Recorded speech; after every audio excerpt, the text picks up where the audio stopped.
Good morning. I have some good news for you. One, you can hear me now. Second, we have special guests. We have Dog and Jimmy, and I call it Mission Possible. And they're here to talk about what we do here at Holy Family that affects or change people's lives in Haiti. And here they are.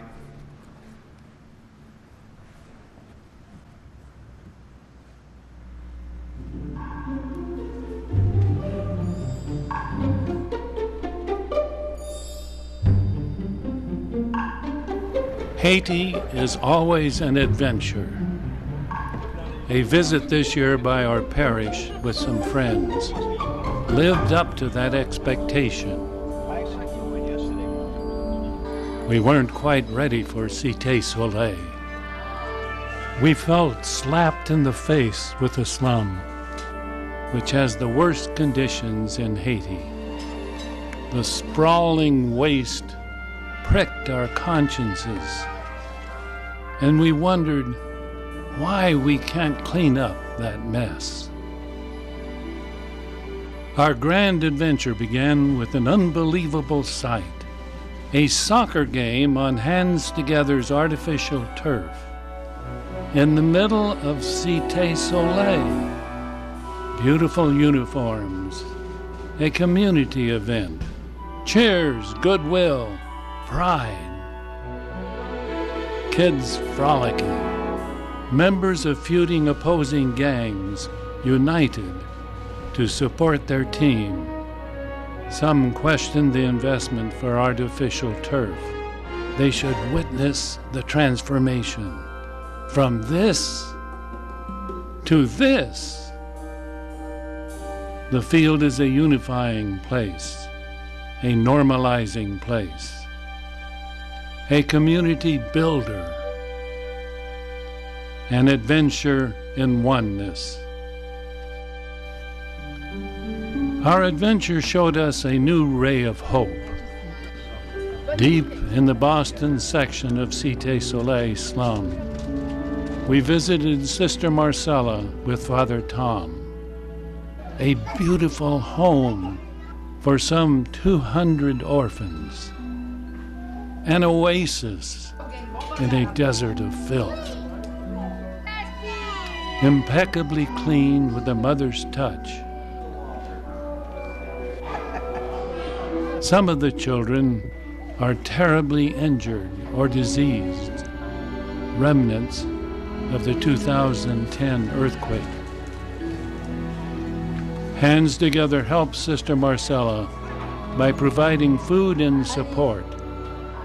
We are all one.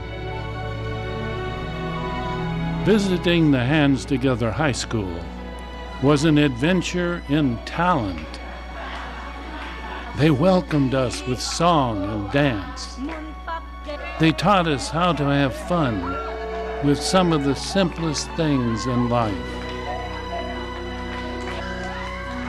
We in turn challenged them. When you have a goal, you have an inspiration for yourself by working hard. You have to work hard to reach that goal, to become a doctor, to become a nurse, to become an agriculturist. The trip north with Doug Campbell turned out to be a travel adventure. There is such beauty and life in the land, with so much potential.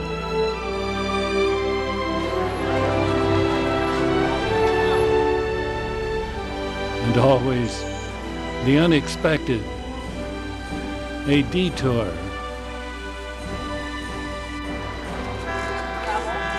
Too many peasants stealing too many bolts meant a collapsed bridge.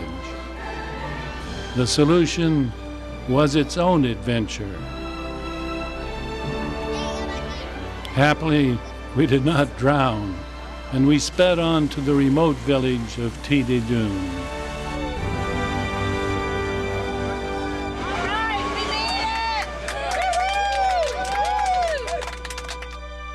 What a thrill to see our two-story school in this tiny village finished. We were welcomed with song and dance, but we couldn't help notice the need for even the simplest of desks and chairs. We tied on yarn bracelets as a sign of our solidarity.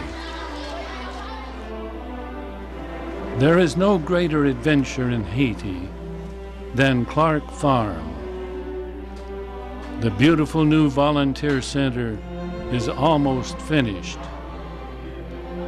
Doug Campbell explained that visiting farmers spend 3 months learning the latest in agronomy. No pesticides, composting everything possible, healthier fruits and vegetables, higher yields, greenhousing where appropriate. When the visiting farmer sees the dramatic increase in quality and yield using Clark Farm insights, we have a new Haitian farmer.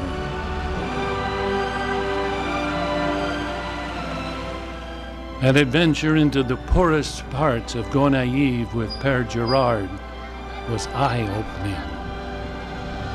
To venture down forgotten alleys and to step into a haven of love, security, and belonging in this district of violence and crime means to step into one of the 10 schools Père Gerard operates.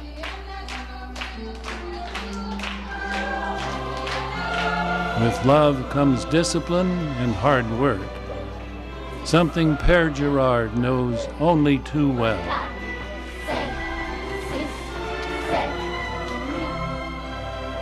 What adventure would not have its dream? Père Gerard has cleared a plot of land for a vocational school. He knows how few of the slum children have a formal education.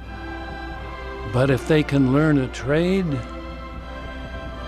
his dream is on hold for lack of money. $200,000 will give a new life to countless young Haitians. Mission Haiti is an adventure in Christ. We are neither Jew nor Gentile, rich or poor, black or white, Haitian or American. We are all one in Christ. We salute all those who have helped in whatever way to make Mission Haiti possible. And we beg you to continue to support our great adventure in Christ. God love you.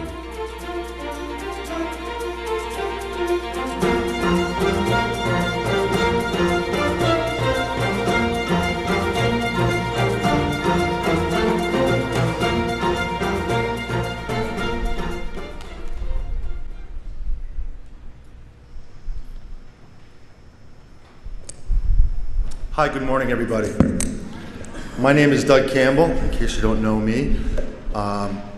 It's my annual visit out here to my friends and partners at Holy Family.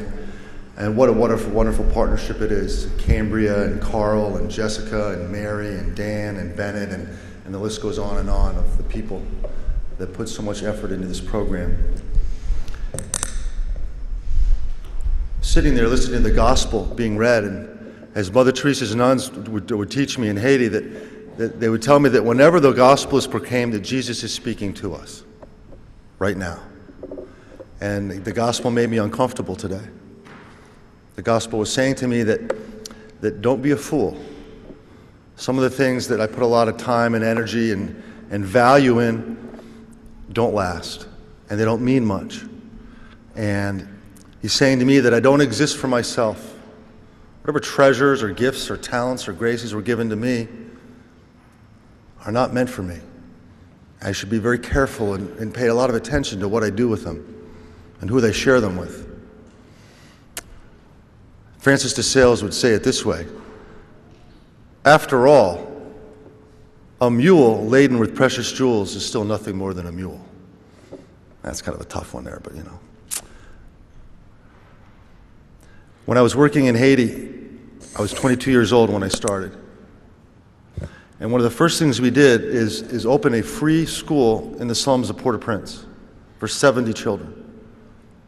And everybody told us that it's impossible. It's not possible. You can't open a free school there. They'll tear it down. Schools are kind of a business-making thing.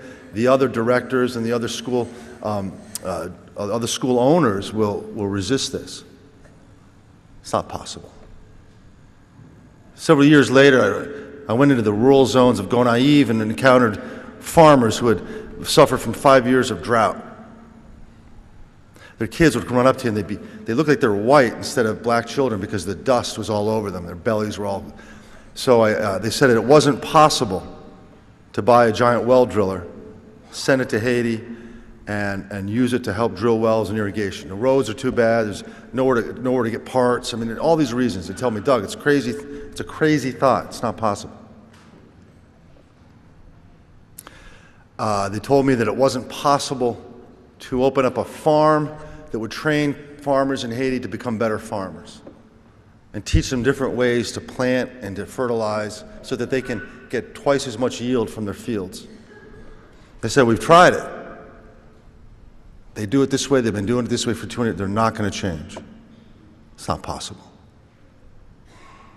They told me it wasn't possible to build a field, a soccer field, man, an artificial turf soccer field, in the middle of the most violent, dangerous place on earth, where the gangs have been fighting for 2 decades with each other. And right in the middle of that, where our schools are, they said you can't do it. They won't let you do it. They won't be able, the equipment can't come in. They'll be fighting over it. They won't even be allowed to use the field because people want it. They'll be jealous, one group. We built that field. It's possible. And what's remarkable about your parish is you never said that to me. You said, what do you need and how can we help? I'm going to introduce to you today a young man who came to us when he was 10 years old. He was malnourished, sick. He had never been in school before. He left. He's now the director of our student life in our high school. He's also a wonderful songwriter and performer and singer. He left a school with me, an elementary school with me about 8 months ago. We were walking home together, and we were following one of our students. And she was a 10-year-old girl who had one of the backpacks that you would send over to Haiti from this parish. And inside the backpack, there was a coloring book.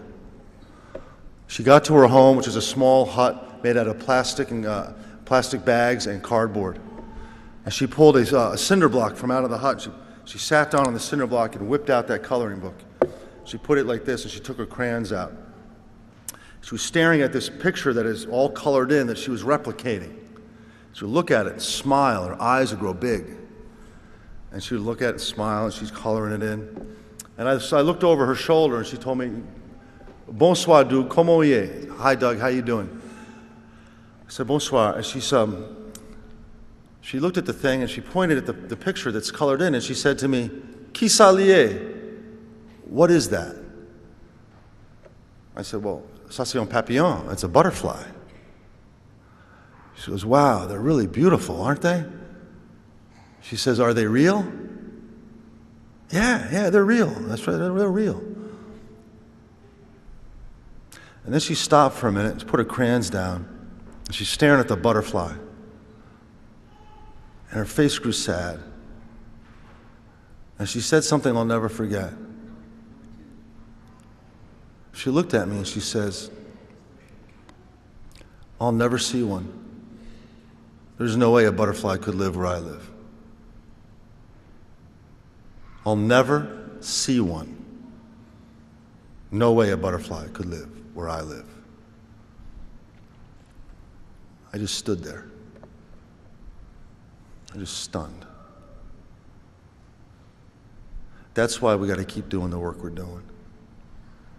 The 10-year-old girl lived in your home she turned to you and said something like that, having no belief at all inside that anything beautiful could exist for her, no hope that she could see something like that, no belief that she had even a right to see it, then we got work to do. This child's got to know that she's born with a dignity that she can never lose. And I said, you're wrong. You'll have butterflies. You'll have new sneakers. You'll have computers. You'll have a place, a playground to play on, and a swing set in our school. But most of all, you'll learn that these things are possible for you. And you deserve them like anyone else does. And you should dream and not believe that they're not worth seeing a butterfly. Jimmy was just like this 10-year-old girl. When we met him, he never dreamed of anything like that. Never dreamed he could play an instrument. Jimmy, where'd you go? Yeah, get over there. I'm going to let Jimmy play a song for you. Jimmy is the product of our many-year partnership together. Just one of the many miracles produced by your love and your support. There's not a better way to show you and tangibly that what we're doing is very important. It's God's work. So I want to thank all of you for your help this weekend and over the years, and introduce to you Jimmy. Thanks. God bless you. Jimmy?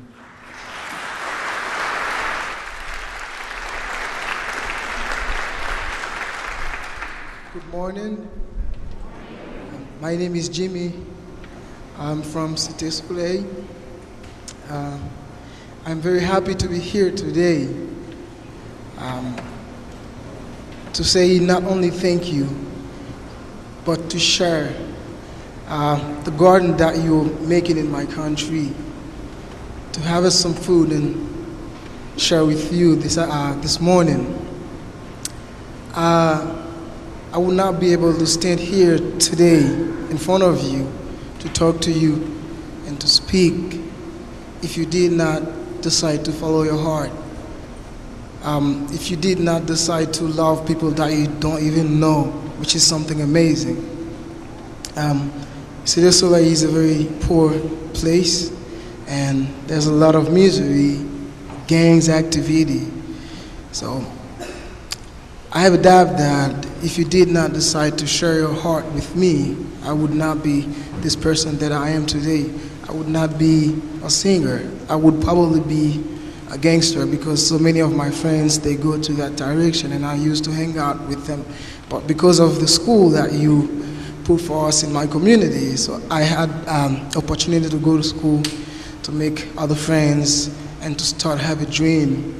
So you send a lot of English books and computers and school supplies to my country. So this will be a great example of how we're using the gift that you sent to us. For example, I learned to speak English from the books that you sent to us. I didn't go to any institution for that. And I play music because you gave us that school, which is a place where we can come together and share talents to each other. It's been 1 month, I think Doug invited me to come with him here, and I said to Doug that I don't have a guitar. And he said, no worry, we'll find a guitar in the church. And we never talk about that after. And 5 days before I come here, we received a container from California, and I found this guitar in the container. And I brought it back. There's something says that give without expecting anything in return. So he gave this guitar, and he didn't know if this guitar would be back here today and make you listen to good melodies. So I didn't find any guitar here, so if I did not bring it, I don't know what would I do. So I will share with you one of my songs called It Is Possible, because I've been inspired by your work that you're doing in my community. So I wrote that song, It's Possible. I hope that you will enjoy it.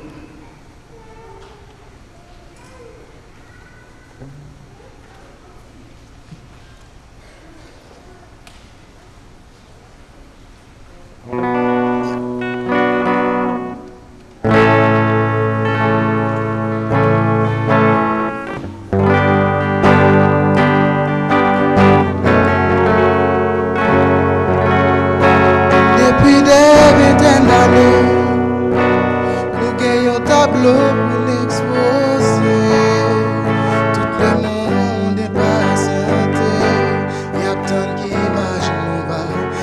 projeté. Drapeau nous comme toile n'a utilisé. Son comme acrylique n'a dessiné. Yon environnement qui fiable pour tirer. La native assise pour peine crier. Nos paysages poussière fin déguisé. Un panorama totalement déboisé. Une biodiversité qui n'effacée. La vie nous menacée.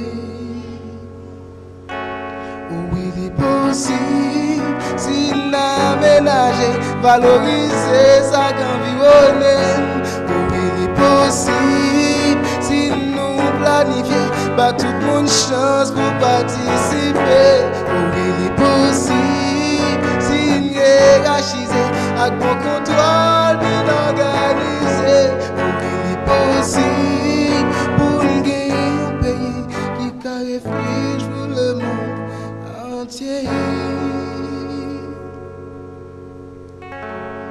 N'a fait combien la jeunesse participer, voter tout city, pays nous en chantier.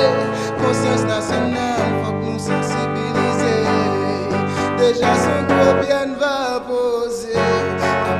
De tout côté nous t'a doué, et tout seul nous y va rejoindre fermeté. Et vos va suspendre, garder.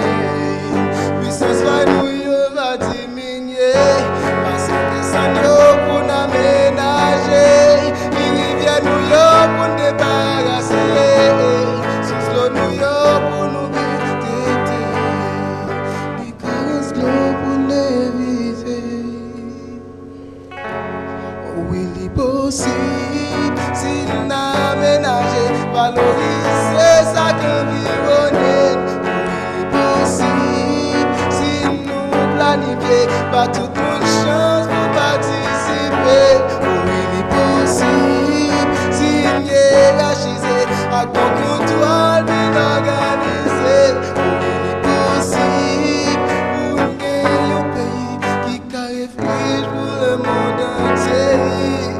Yon environnement sans fracas, sans la fumée coup d'état, sans la fumée Bogota, sans sachet d'eau dans la ria.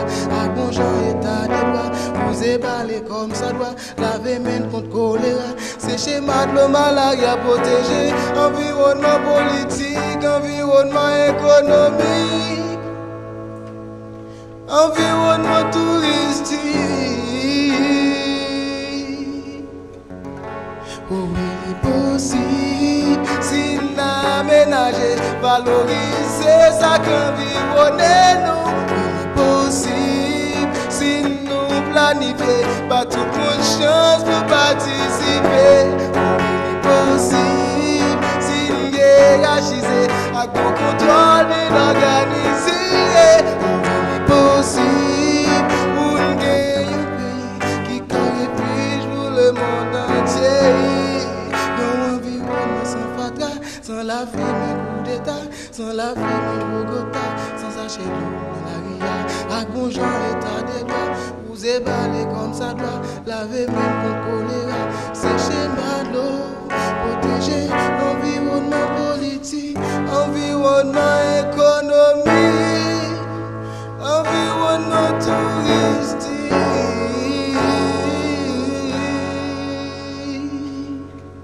Oh oui.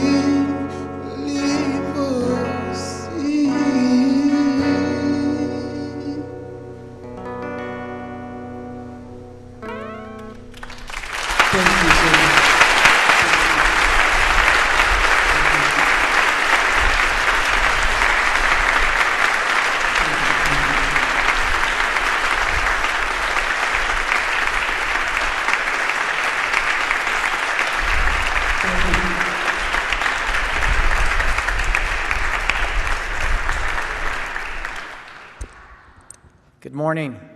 My name is Dan Bruick, and I'm part of this wonderful ministry we have here called Mission Haiti. And so I'm just going to ask you, if everybody that didn't get one of these mailed to them, you could find one of these in the pews in front of you. And even if you got one of these mailed to you, I think we should have a challenge today to see if you take one of these and give it to one of your relatives, one of your neighbors, one of your friends, your colleagues, your bosses, and whatever you find in your heart to give to Mission Haiti, challenge one of your friends, colleagues, relatives to match whatever you find in your heart to give. The miracle of Jimmy is what Hands Together in Haiti is all about. Who would have thought 20 years ago when Father Tom first went to Haiti that he would be able to look back very proudly and say, "This is why I'm there." Doug Campbell gives so much of his life every day to the people of Haiti. We have an opportunity to make the improbable possible, possible. We have the possibility to continue the miracle. And all we're asking today is that take your little envelope. You can fill it out today and put it in the collection. You can take it home and mail it back. You can take it home and bring it back next Sunday. You can take 2 of them and pass them around to all your friends and relatives and try to help us make this the best appeal to help things be miracles in Haiti like Jimmy just demonstrated to you. If Father Tom was here, he would say we're all fellow missionaries. And all I want to say is, fellow missionaries, let us find in our hearts ways to continue to give and make the miracle of life happen. Thank you very much on behalf of Hands Together and Mission Haiti.